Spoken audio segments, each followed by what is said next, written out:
नमस्कार दोस्तों, आप सभी का स्वागत है स्टेनो हेल्प के यूट्यूब चैनल पर। गति रहेगी 80 शब्द प्रति मिनट।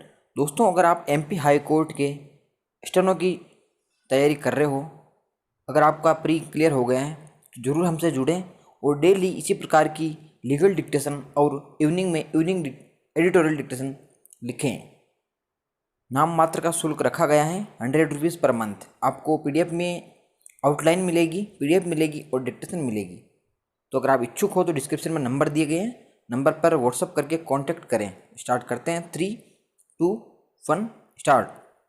वादियों ने अन्य बातों के साथ साथ यह कथित करते हुए हकदारी और कब्जे की घोषणा के लिए एक सिविल वाद फाइल किया था कि वाद पत्र की अनुसूची 1 में उल्लिखित संपत्ति वाद संख्या 2 और 3 के पिता और वादी संख्या 3 के पति स्वर्गीय भूरा पुत्र खेमा की स्व अर्जित संपत्ति है, जिसमें उन्हें सरगुजा बंदोबस्त द्वारा रैयती अधिकार मंजूर किए गए हैं और इसके संबंध में प्रतिवादी संख्या 2 के पिता को उसके कुटुंब के भरण पोषण के लिए कृषि संबंधी कार्य के लिए अनुज्ञप्ति दी गई थी विराम।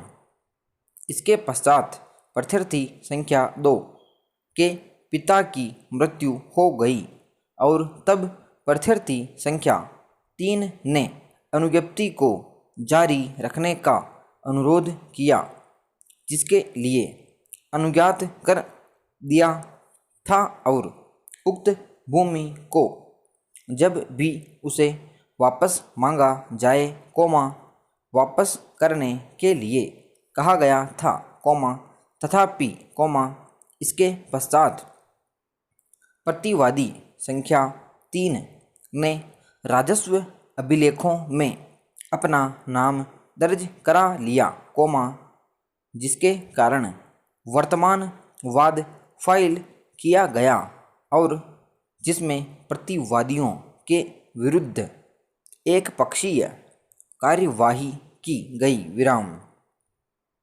वादियों ने अपने कथन के समर्थन में 3 साक्षियों अर्थात भंगली और रामचरण की परीक्षा कराई विराम। प्रतिवादी संख्या 3 ने वादपत्र में किए गए कथनों से इनकार किया और अपने हक में प्रतिकूल कब्जे का अभिवचन किया विराम। यद्यपि विचारण न्यायालय ने अभिलेख पर के मौखिक और दस्तावेजी साक्ष्य का मूल्यांकन करने के पश्चात यह निष्कर्ष निकाला कि वाद अंतर्गत संपत्ति स्वर्गीय भूरा पुत्र खेमा की स्व अर्जित संपत्ति है और यह संपत्ति वादियों को उत्तराधिकार में मिली है। तथापि, यह भी अभी निर्धारित किया कि वादी प्रतिवादी संख्या 3 के पिता के हक में अनुज्ञप्ति की मंजूरी को साबित करने में विफल रहे हैं और इसलिए वाद खारिज कर दिया विराम। वादियों द्वारा अपील न्यायालय में अपील फाइल किए जाने पर प्रथम अपील न्यायालय ने वाद भूमि पर वादियों के हक की पुष्टि की, तथापि, यह अभी निर्धारित किया कि अनुज्ञप्ति मौखिक हो सकती है और संपत्ति अंतरण अधिनियम 1889 की धारा 125 लागू होती है और यह भी अभी निर्धारित किया गया कि कृषि संबंधी अनुज्ञप्ति को धारा 125 के उपबंध लागू नहीं होते हैं विराम।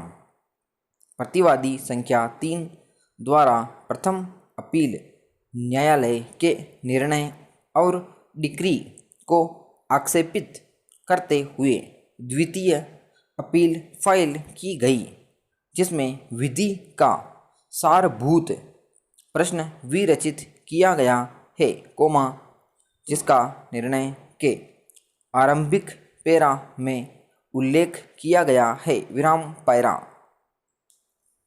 भारतीय सुखाचार अधिनियम 1852 की धारा 59 के अधीन अनुज्ञप्ति मौखिक हो सकती है और अनुज्ञप्ति मंजूर करने के लिए किसी लिखित दस्तावेज को तैयार करने की आवश्यकता नहीं है, विराम।